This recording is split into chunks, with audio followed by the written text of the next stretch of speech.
हवामान खात्याने आज पालघर जिल्ह्याला रेड अलर्ट दिलेला आहे आणि वसई विरार नालासोपाऱ्यामध्ये आता पावसाला सुद्धा सुरुवात झालेली आहे। मी आता नालासोपारा पूर्व धानिवबाग या परिसरामध्ये आहे।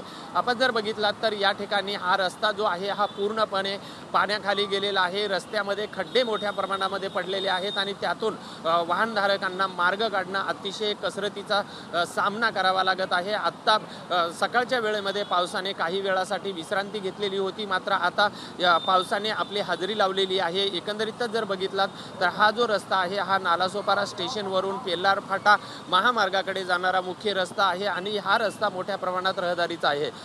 वाहन चालकाची जर अवस्था जर बघितली तर खड्ड्यातून मार्ग काढत असताना त्यांना मोठा सामना करावा लागत आहे आणि यामुळे अपघाताचं प्रमाण सुद्धा मोठ्या प्रमाणामध्ये वाढत आहे।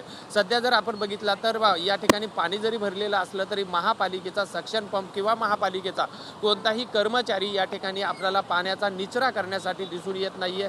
अनेक जर बाजूचे जर चेंबर बघितले तर मोठ्या प्रमाणामध्ये चेंबर या ठिकाणी उघडे आहेत, ज्यामुळं की या ठिकाणी धोका निर्माण होऊ शकतो। कारण नागरिक जे फुटपाथवरून चालत असताना आणि जर या रस्त्याचं पूर्ण पाणी भरलं आणि ह्या चेंबरमध्ये जर घडण्याची मोठी दुर्घटना सुद्धा या ठिकाणी होण्याची शक्यता आहे।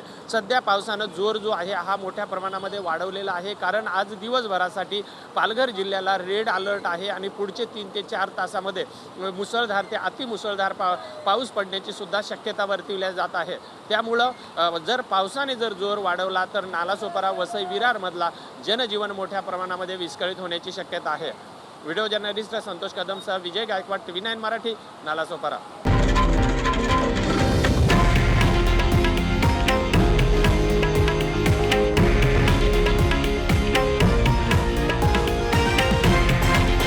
हे आहे देशातील नंबर 1 न्यूज नेटवर्क आणि आपण पाहत आहात TV9 मराठी, एकमेव।